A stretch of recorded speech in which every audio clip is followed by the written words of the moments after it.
Welcome to IWC Schaffhausen Talks to James Marsden. We're delighted to have you here. Oh, thank you. I'm happy to be here. I thought that perhaps, audiences will know you best, perhaps as a superhero in X-Men. As a child, were you a superhero-obsessed kid? And if so, would Cyclops have stood a chance, or what kind of guys were you aspiring to be? Well, I think it's just an innate thing as a boy to be a fan of superheroes. Yes, the answer is yes. I was Spider-Man, Superman. I wasn't that familiar with X-Men, to be honest. Sorry, X-Men fans, but I had played the video game and seen some of the comics, so I knew who they were, but I wasn't.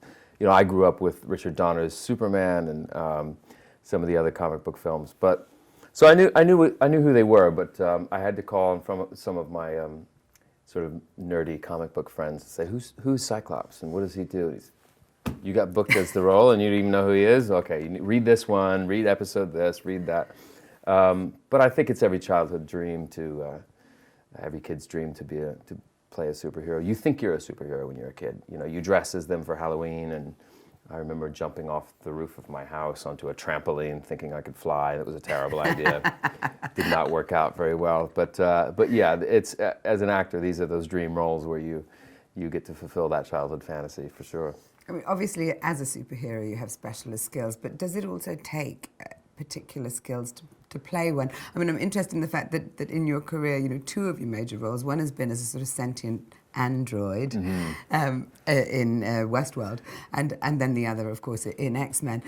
And yet, it seems to me that the key to both of these parts is to play them as human as possible. Well, that's the idea. Eventually I'll play just a normal person in a film. I'm realizing that there's a whole lot of science fiction I've been involved with.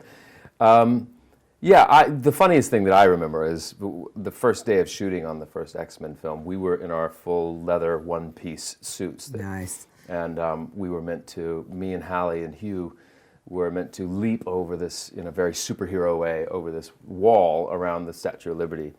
And they said action, and none of us could get over the wall because we were just in these suits. We couldn't have looked less like superheroes. But yes, I guess from an actor's perspective, you always approach it with conviction and with the logic that this is real, and you treat these like real human beings, and I think that's what adds the sort of gravity to the material. We were the first. The X-Men films were the first movies to really take it seriously and explore the philosophies and important themes that are very human, I guess. So, you can't get too campy or kitschy with the whole thing.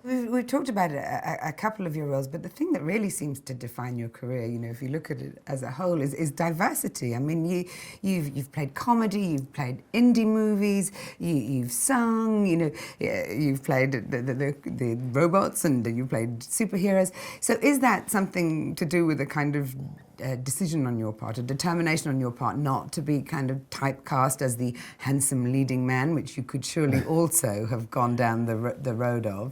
Or... Yeah, I think it became a choice, but I think a common misconception about Hollywood is that you always have the choice to do whatever you want. When you're young and starting out, you just take whatever comes your way because you have to balance your sort of creative and artistic integrity with paying a mortgage. So whatever scripts come your way, like, oh, I can do that, and whether it's a comedy or a drama or an action film or a science fiction or whatever. But then as I look back at some of my choices and some of the ones that were more successful, I started to notice that I'd been afforded the ability to jump from genre to genre, and it's one of the great things about being an actor is to be able to not stay in one genre or play the same role over and over again.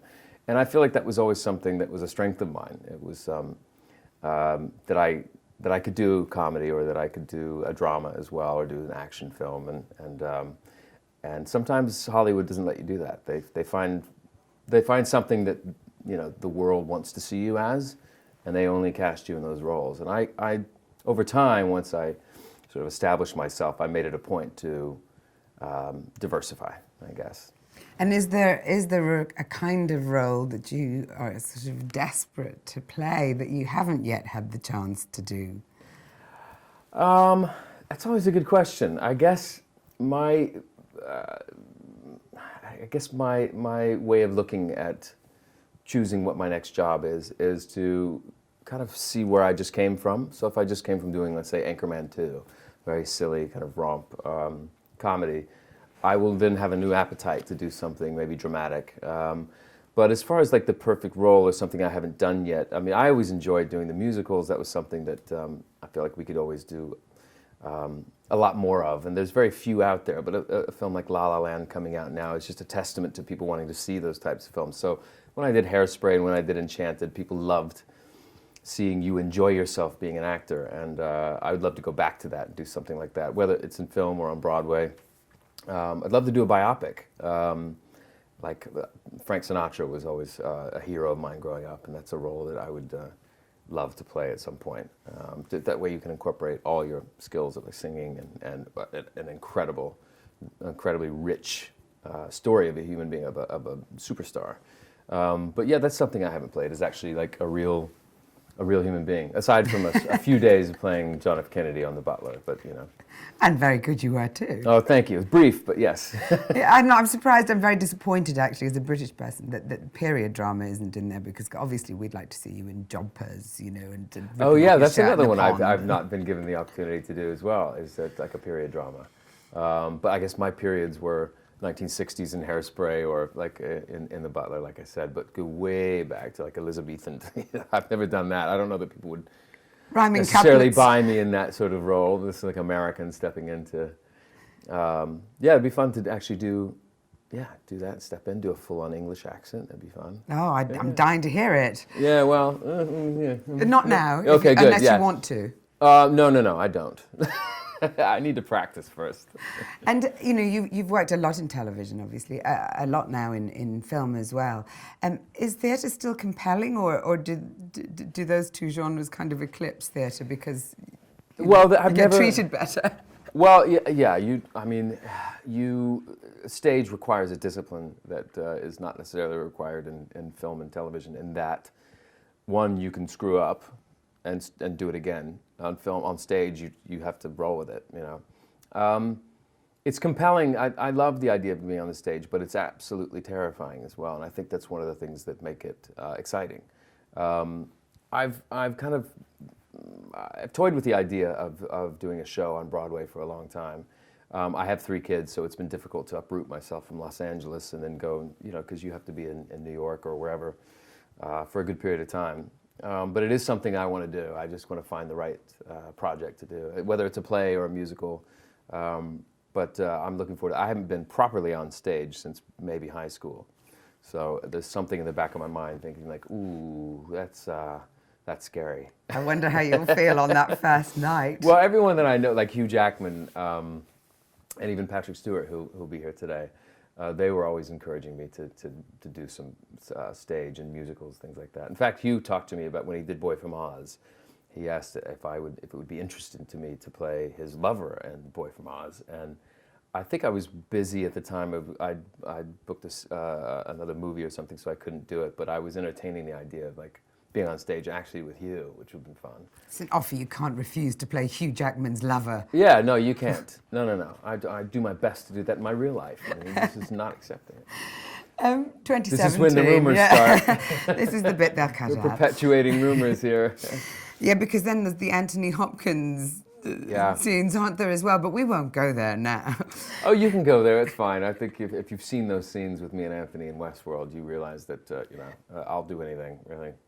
As an actor, you have to have the courage to sort of go there. If you believe in the material, there's a scene in Westworld where I'm pretty much 100% nude, sitting opposite him as he's questioning me.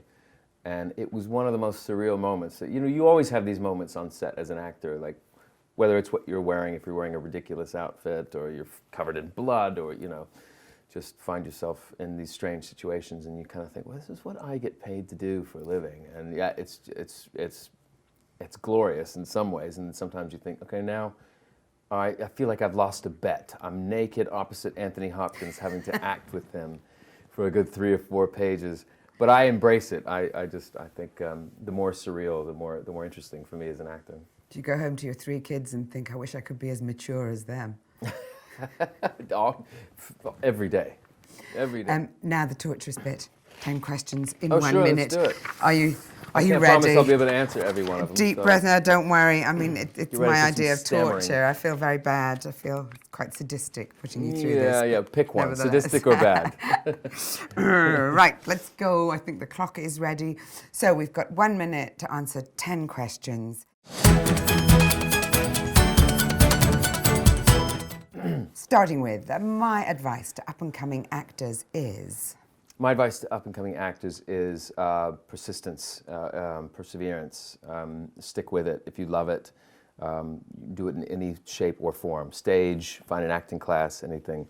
It's all about staying at the table and keeping those muscles toned, I guess. Is that toned? Those acting muscles toned. We're going back to the Anthony Hopkins scene now. Yeah, I can't stop talking about it. If I'd not become an actor, I would have been... out of work. I would have been, I probably would have pursued a music career, I think. I would never leave my house without... my IWC watch.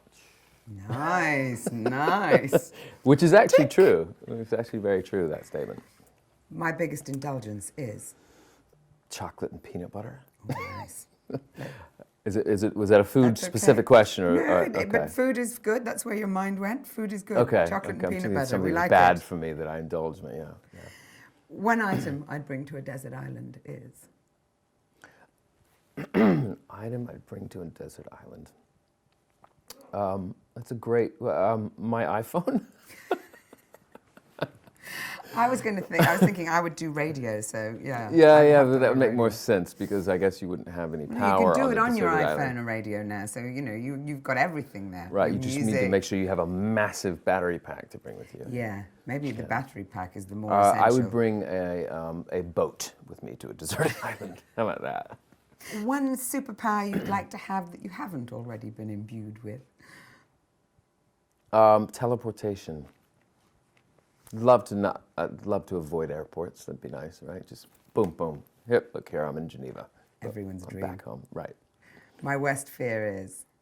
My worst fear, I have 3 kids and them staying healthy, being healthy, leading a healthy lifestyle, and creating that good example for them. I guess, I don't know, just my kids being healthy.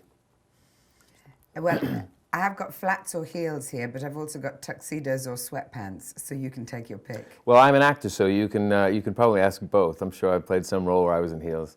What was the men's version of that? Tuxedo or sweatpants. Tuxedo or sweatpants.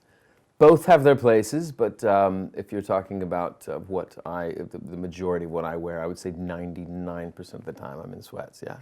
This isn't very rapid fire, is it? This is very slow fire, I think it's fair to say, but nevertheless, it's very entertaining. We've reached our minute, haven't we? We've reached our minute with James Marsden. Thank you very much indeed for joining us. Oh yeah, my pleasure. IWC today.